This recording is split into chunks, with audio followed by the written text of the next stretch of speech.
Hello everybody, welcome to part 3 of our bird diorama project. This is a pretty exciting part because right now we get to put the birds in. So if you remember from part 2, we have our diorama all ready for our birds. We have air for the birds to breathe. We have water for them to drink and swim in. We have food, that's the grass and the fish. And we have shelter, the trees, the island, the nest for the birds to be safe. So I made 3 birds ahead of time, and I made them really small so that they'll fit in my diorama. So first I drew a really small cormorant, and I did that following the directions that I gave you some weeks ago on YouTube. So if you don't know how to make a cormorant, you can look up the guided drawing of the cormorant. And I made a really teeny tiny goose. And that one is standing up to guard the eggs, just like the dad gooses, the father gooses, geese stand up by their nests to guard the eggs. And I drew a little teeny tiny duck, and I didn't put its feet on because this duck is going to be in the water swimming, so you won't be able to see its feet. You can choose to draw the same birds that I drew, or you can draw other birds. Maybe you want to draw a pelican. Maybe you want to draw a cormorant in the water.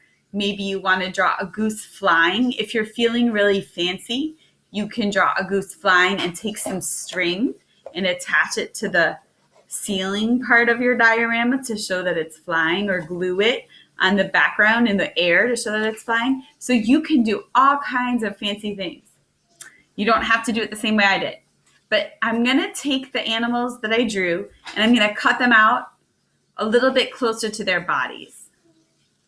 So here's my cormorant. I'm not going right up to the line because I don't think I can cut that well and not cut off part of it by accident. But I am getting closer to its body so there's not as much white space. At the bottom, I'm going to leave a little extra room for gluing.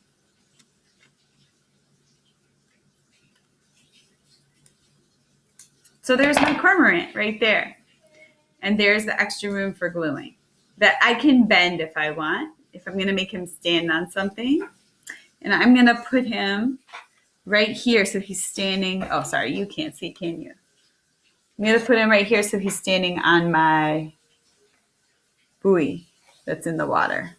So let me glue that and then I'll show you what it looks like. Put some glue on the bottom part, that part that I left blank.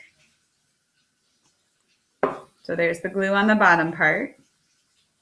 And then I'm going to stick him here so he looks like he's right on the buoy. Just like that.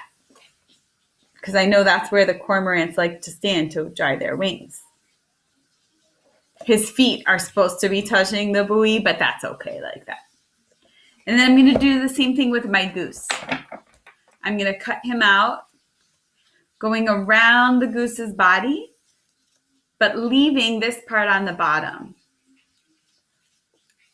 so that I have some space to glue. It doesn't need to be as big as it is, maybe just about like that. And then I'm going to fold that part over so I have a little rectangle at the bottom to put my glue. See? So I'm going to put my glue, and then I'm going to stick this dad goose over by the nest to guard the eggs and keep the eggs safe. Just like that. Okay, and last is my duck. Here's the duck that's going to go in the water. Again, I'm going to cut around its body, but I'm leaving space at the bottom for the glue to stick it in the water. Just like that. I'm going to fold the bottom over, and I will stick my duck in the water. Okay, let's see, get some glue. And we'll stick that duck in the water swimming. So now my diorama, my bird habitat, has 3 birds living in it. A goose, a cormorant, and a duck. What birds do you want in your diorama? What's your diorama gonna look like? It's probably gonna look a little different or very different from this one, and I can't wait to see it. Have fun, and I'll see your diorama soon. Bye.